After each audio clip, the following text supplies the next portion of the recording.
Social Security SGA. What is it and why it's so incredibly important? I have all the details and what you need to know right here in the video, so let's get right into it. All right, now in this video, I want to discuss the acronym SGA and what it means for millions of Social Security beneficiaries, as this is very important to understand because it directly relates to your monthly benefit, and this is also a very important aspect of Social Security benefits. So let's get into it and talk about what is Social Security SGA and what does it mean for you. However, really fast before we do, thank you so much for joining me. If you're new here or if you haven't done so yet, please make sure to subscribe by hitting the button right down below the video, as it's totally free to do so, and because I am your one and only daily advocate, I'm here for you right by your side every single day, watching all this new information hitting the wire, doing all the necessary research, and breaking it all down into these short videos so you can stay updated with what's actually going on right now, and most importantly, how it's going to impact you, your money, your benefits, your lifestyle, your bank account, and also discussing very important topics just like what we're going to cover right here in this video in regards to Social Security SGA. So again,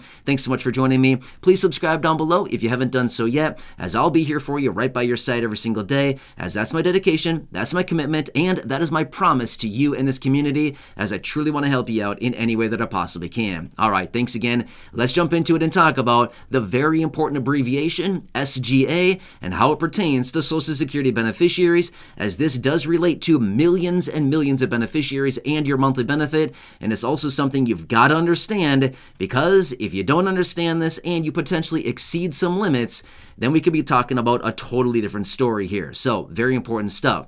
Now, first off, if you've ever done any research on Social Security, or if you've ever gone onto the Social Security website, which I think all of us probably have at this point, and you played around, there is like almost unlimited amounts of information to digest and to read through with Social Security, and everything that you read about Social Security, it seems like, spurs about 20 more questions. Have you ever been there? I know that I certainly have, right? Way back, I've done a ton of reading on Social Security over the course of many, many years, and I know you come across certain things and it's like, wait, now what does this mean? You know, you look up one question on Social Security and it leads to a whole pile of other questions, you know what I mean? So it can be very confusing trying to break all this down, but I do want to focus on just SGA, substantial gainful activity, and what does this mean? Now, to be totally fair, this applies to Social Security disability beneficiaries. This does not apply necessarily to Social Security retirement beneficiaries, but rather, if you're a Social Security retirement beneficiary, you've got your own set of limitations, you've got your own set of different parameters that you need to fall within if you're a Social Security retirement beneficiary, and I do want to focus on that in a separate video because there's a lot to talk about there as well. However, this one is SGA, substantial gainful activity, as it pertains to Social Security disability SSDI beneficiaries. If you're an SSDI beneficiary, you got to know these numbers. You've got to understand what SGA means, because here's the thing. If you potentially exceed SGA, and if you're over the limits, you might be looking at garnishments and or complete elimination of your monthly benefit. We don't want that, okay? We want to completely avoid that at all costs. All right, so let me talk you through the details about this. So SGA is a simple little term, like I said, substantial gainful activity identified by the Social Security Administration, and basically they put these limits in place, and they allow an SSDI beneficiary to have some income each and every month up to what they determine as SGA, substantial gainful activity. So now these numbers and these earnings limits do adjust a little bit each and every year, but again, they're announced by the Social Security Administration, and basically what they say is if you're an SSDI beneficiary, based on your reason for claiming SSDI and your disability, you can claim or earn up to certain dollar amounts every single month. Now here's what it comes down to. There's a couple different categories when it comes down to SSDI beneficiaries: blind and non-blind. You've got to know which category you're in, okay? Now here's the thing. You probably know which category you're in. If you're receiving SSDI because of, blindness or low vision or vision loss or legal blindness, then you can probably anticipate you're in the blind category, right? But again, you're going to know this. If you're receiving SSDI because of a different disability, then again, you're going to know which one you're in, right? But again, you've got to know the difference here because the dollar amounts are very, very different, okay? So Let's quickly talk about the differences here and what this all means. So here's what it comes down to.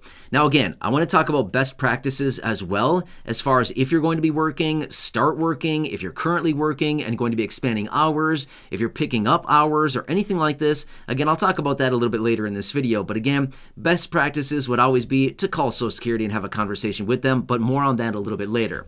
All right, so here's what it comes down to. When you are an SSDI beneficiary, you can have some income every single month. There's no problem with that at all. However, your income must be within the parameters outlined by the Social Security Administration. Otherwise, your benefits are going to be cut a little bit or completely, depending on where you're sitting with this. Now, here's what it comes down to. SGA for a non-blind beneficiary in 2023, which, by the way, I'm making this for 2023 simply because that's the most current year, and that's what we've got to pay attention to. So again, 2024, these limits will increase as well.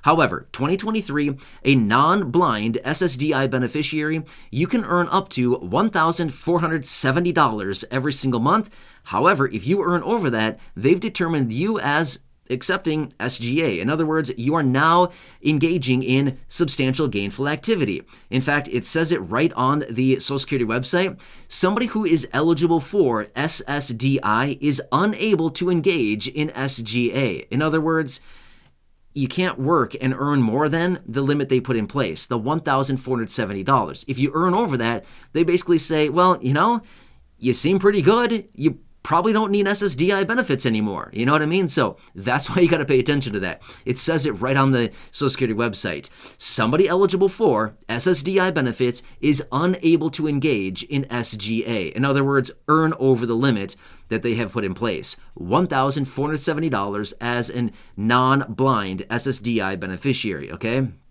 Keep that number in mind.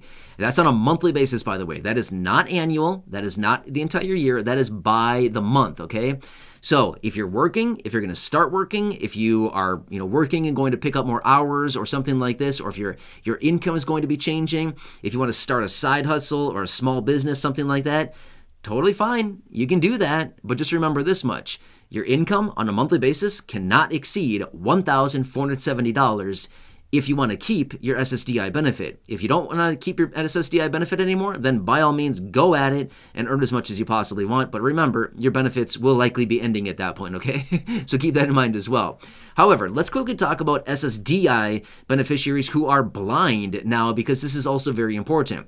All right, so now, if you're an SSDI beneficiary and you are blind, again, legally blind, low vision, you've lost, you've lost your vision, or, a percentage of something like that. You're legally blind. Your disability is blindness. Okay. If that's your case, then you probably fall into this category, okay? And if that is your case, then your earnings limits and what they determined as SGA for you is very, very different. Here's what it comes down to.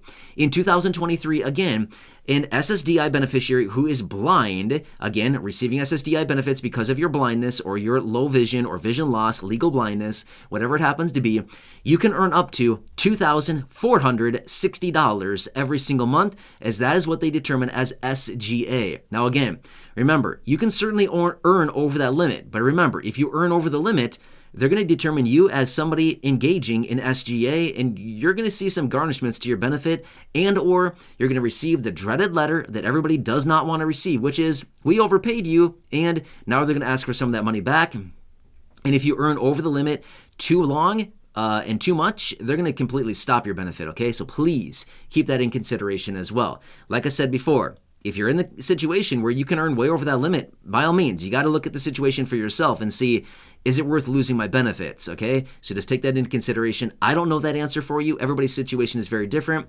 I can't answer that question for you. That's something you've got to determine on your own and your own situation. But that is for an SSDI beneficiary who is blind. $2,460 every single month is what you can earn in 2023 before you would be considered engaging in SGA.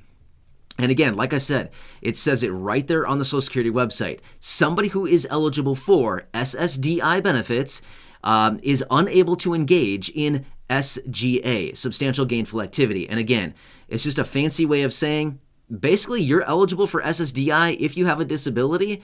Being eligible for SSDI provided you do not work and earn over the limit of $1,470 as a non-blind beneficiary or $2,460 as a blind beneficiary. Okay, so these are the limits. This is what SGA means: substantial gainful activity, a very important metric you've got to pay attention to, especially if you are somebody receiving Social Security disability, SSDI. If you're a retirement beneficiary, there's other limits we got to talk about there. And that's mostly going to focus on your full retirement age, otherwise known as FRA. A totally different discussion, and we'll talk about that in greater detail in a separate video, as there's a lot to talk about there, and that's a whole other can of worms that we can open up in a separate video. But this one I specifically want to talk about: SGA, substantial gainful activity, for Social Security disability SSDI beneficiaries in 2023, and the earnings limits you've got to take into consideration, okay? However, let me say this much as well. This does not include your monthly benefit, okay? So the dollar amounts that I've given you a few times throughout this video does not include your monthly benefit, okay? This is earned income above and beyond your monthly benefit. Your monthly benefit is not included in that monthly calculation. One last thing as well, this is based on gross income, not net income. Gross income is the big number you see at the top of your pay stub, not the small number at the bottom after all the taxes are being taken out, okay? Gross number is total earnings before taxes, okay? Before federal taxes, before state taxes, before Social Security taxes, before Medicare taxes, before taxes of any kind. It is your gross income, the top line number, not the bottom line number. That's what it's based on. Anyway, hope this one helps you out. Social Security SGA, explained, I guess, right here. If you have any questions or anything like that, please leave them down below. I do my best to read as many comments as I possibly can. I do my best to respond as many as possible. Or if I see the same questions coming up time and time again, I can absolutely make a dedicated video for you, just like this one as well. But anyway, I want to help you out, and this is very important to understand if you are an SSDI beneficiary. Anyway, these are the limits for 2023. I hope this one helps you out. Please make sure to subscribe down below if you haven't done so yet. Share the video with your friends, family, social media, and go back and check out any of the other thousands and thousands of videos here on the channel. Until next time, have a good one. Please enjoy your day. Have a good day, and I'll catch you again.